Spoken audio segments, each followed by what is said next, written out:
litain maos chitim l'tzorchei Pesach. There's a minhag throughout the entire Jewish people that want us to give money to purchase wheat for matzah and all Pesach needs.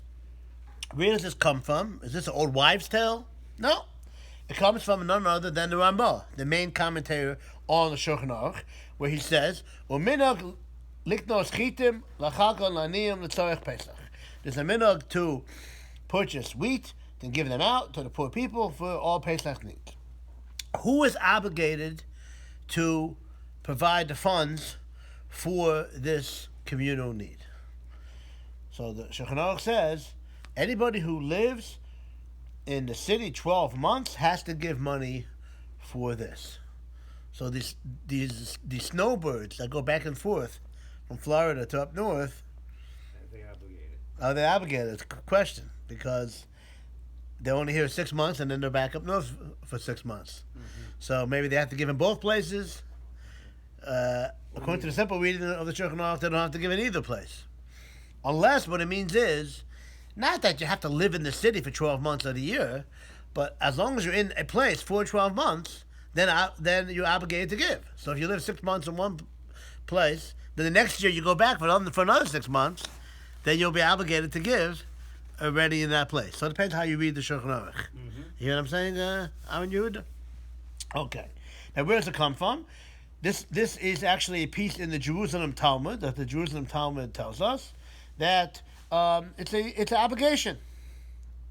So the question is, why does the Ramah say that it's a minhag if it's an obligation? The Talmud tells us that it's all right. Not the prohibition. What am I looking for? It's a mandated. It's a commandment. Mm-hmm. One has to give money for this need. So why does the Shulchan Aruch say that it's a minhag? So the Mishnah Berurah explains to Chavetz Chaim that when he says minhag, he means it's a minhag to give money. Meaning in the days of the Talmud, they actually gave the wheat. The wheat was very expensive. Once you had the wheat, then they were able to get matzahs themselves. Either they baked it, or themselves, or they went to a bakery, or they did it. The main expense was the wheat. So that's why it's called mos chitim, money for wheat, because they gave wheat. But we have a minhag that we give them money instead of the wheat, and then this way they could get it faster. Okay, because nowadays things changed. We don't actually bake the matzah ourselves. We don't have the wheat and bake it. We go to the store and we purchase it. For how much, Judge? $30 a pound? Lechamoni, a poor man's bread, right?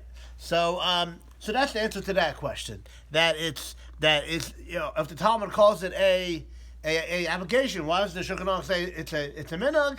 The minhag was just the fact that we changed it in the way it was originally instituted. That it was supposed to be given. You were supposed to give money. I mean wheat, and now we give money. So the Vilna Gaon tells us that there's actually a hint to this halacha of mos chitim in the Torah itself. There's one pasuk in the Torah where it says, Shivas yomim tochal matzos. For 7 days you shall eat matzah. Okay? Another pasuk says, Matzos ye'ochel. For those who are following, Ari, Shivas Yomim. Matzos, what's Ye'ochel, anybody? Now, you should eat it, but Ye'ochel, it shall be eaten. That's it. Very good. Matzos shall be eaten for 7 days. Why does the Torah say the same thing twice, and the second time changed the wording of the commandment?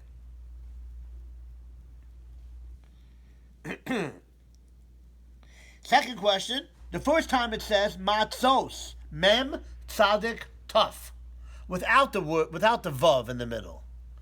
Okay, when it says shivas yom tochal matzos, there is no vav. Second time, when it says matzos ye'ochel shivas yomim, matzos shall be eaten for 7 days, then the vav makes an appearance. Mem Vav Tzadik Tov. So why did the Torah do that? Was it arbitrary?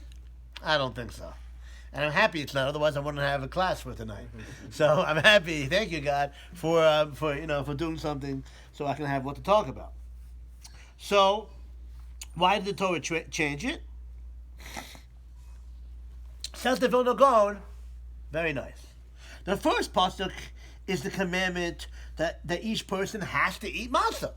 So it's not wishy-washy. It shall be eaten. No, it gets straight to the point. You shall eat matzah for 7 days. It's very, very straight, very to the point.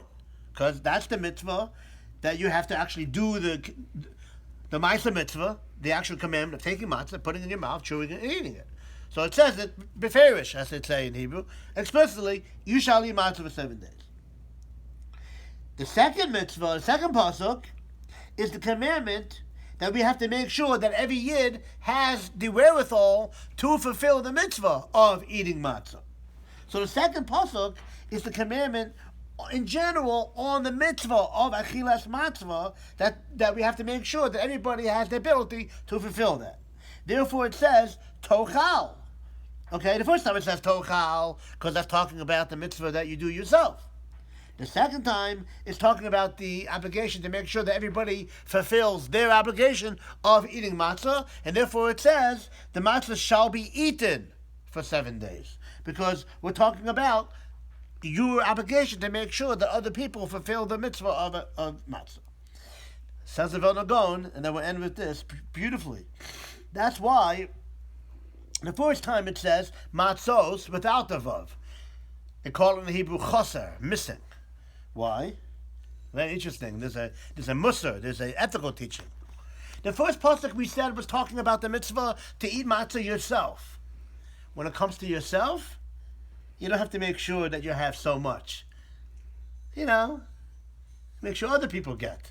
So when it comes to yourself, your obligation, it says matzos, but it says it missing a vav to teach you that when it comes to yourself, God understands if you don't have enough and you want to make sure that you make sure everybody else has.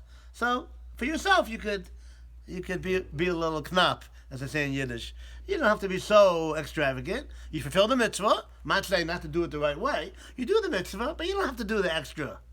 Because why? Because you need it for the second person.